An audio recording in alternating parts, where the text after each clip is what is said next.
In this video, I'm walking you through how to do static back abdominal crunches. So for static back abdominal crunches, you're going to need your static back setup. I've got my legs over this chair. I've got my bum really close to the chair so that my hips are at 90 degrees and not too far away. I've put a cushion underneath my calves so that I'm able to fully relax my legs whilst also keeping them in hip width apart alignment. So if I didn't have this cushion, my ankles would be lower than my knees, which would mean that my legs would flop out to the side, which I don't want. I'm trying to keep my kneecaps and my femurs in a neutral position with the hip, but without working the muscles of the legs to keep me there. So the cushion is keeping me in alignment like I want, but it's enabling me to relax off my leg muscles and my hip muscles to help create a little bit of a shift around in that pelvic area. I'm starting off today with a cushion under my head, and the reason being is that the cushion under my head is helping me establish what a rib cage grounded feels like. So without this cushion, because I'm a little bit tight in my upper body, if I just have my head and my shoulders on the floor like this, gravity pulls my head and shoulders down, but without my upper back being more relaxed, my rib cage tilts up off the floor and it flares up. So when I'm like this, my lower ribs are arching off the floor and my lower back is arching off the floor, and that's not what we want in this exercise. It's more important that my rib cage is grounded, not my shoulders and my head. So lots of people here, it's probably a little bit of an ego thing. They want to have their head on the floor at any cost, but by you having your head and shoulders on the floor here, if your rib cage area is tight, you're actually not changing your body as much as you would do if you took the support underneath your head.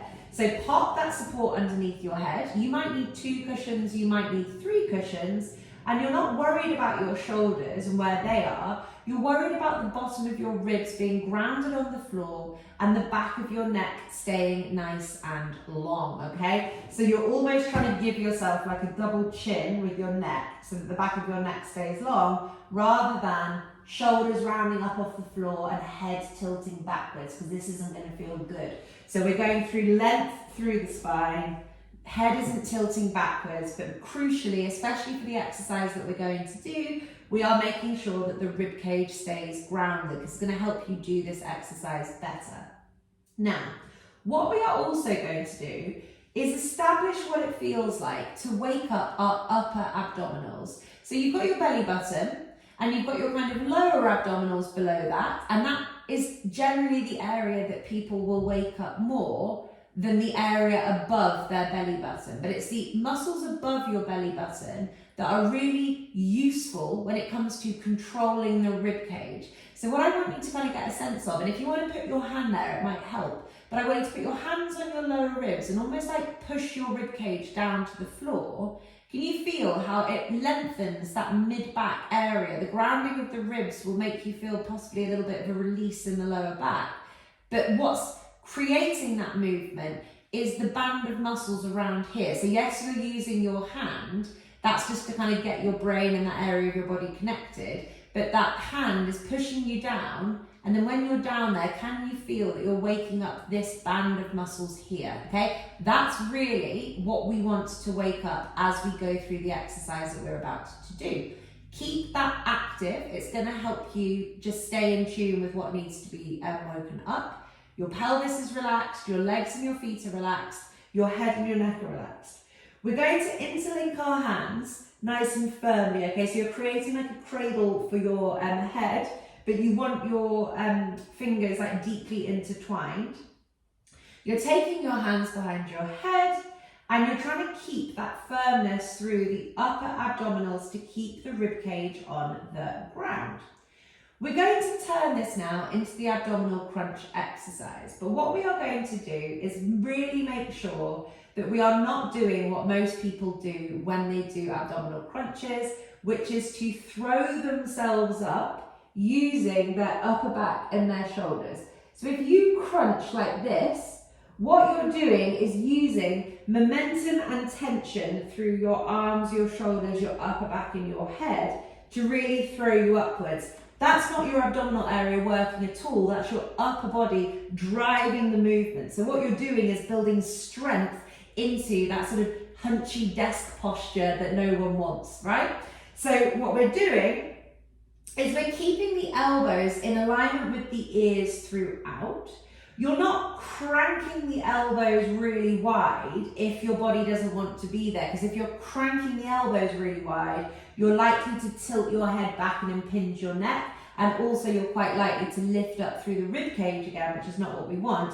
But you are finding a position where your elbows are wide, preferably in line with your ears, but they might be a little bit further forwards than that. Don't crank them anywhere that they don't want to be, because your mid-back will pop up and compensate, or your neck will compensate, which is not what we want, okay? So, hands stay in this position. We are not using our arms and our shoulders to round us up off the floor, so your elbows are not allowed to come further forwards than your ears than they are at the moment. The other way that people like to compensate here is by lifting with their head, straining with their neck, and pulling themselves up using their head. Guess what? That's also not going to wake up your abdominal area, okay? You pulling with your head and neck is going to make you tense through your neck, maybe a bit dizzy, tense through your head, and you pulling up with your arms is going to just make you more rounded in your upper back, okay? So this exercise is really not about how far up you come at all. I want you to completely let go of the ego. The height of your crunch doesn't matter. What matters is where that crunch is coming from. And it's about this abdominal control here. So I want you to close your eyes, and I don't want you to give a hoot about how high up off the floor you come. This is what I want you to focus on. I want your head and your neck to be fully relaxed in the cradle of your hands, and I want your elbows in alignment with your ears throughout.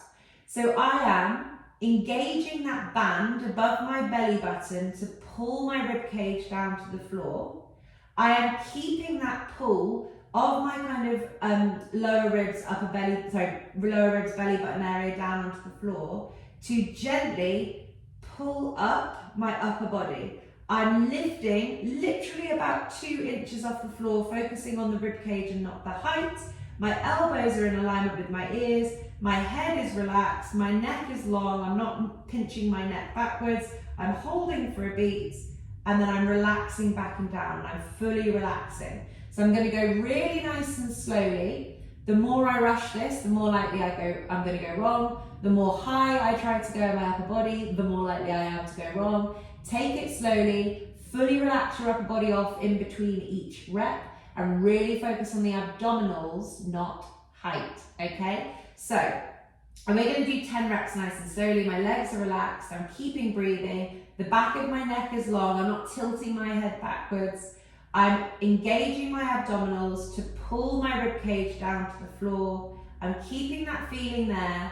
I'm using that to create more of a pull, and it lifts my upper body literally like 2 inches off the floor. My neck stays long, my head is relaxed. I'm not allowing my elbows to come too far forwards. They stay in alignment with my ears.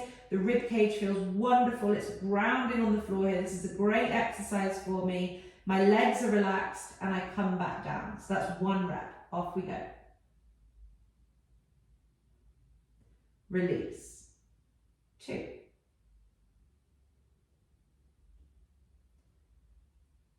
3, fully release the reps in between.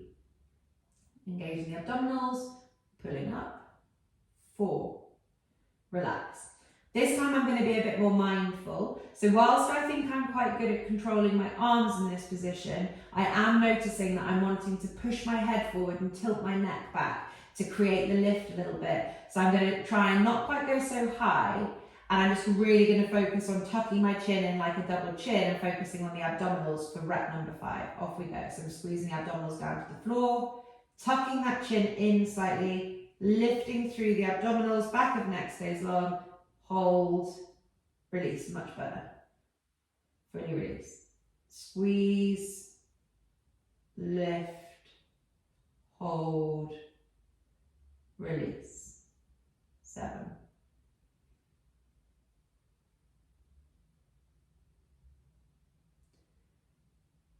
8, fully release in between.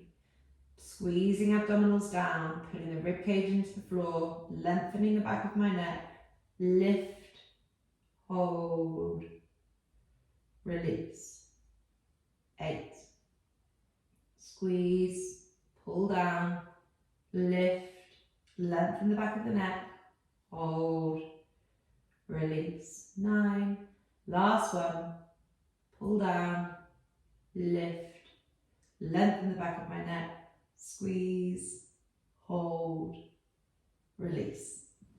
So that was static back abdominal crunches.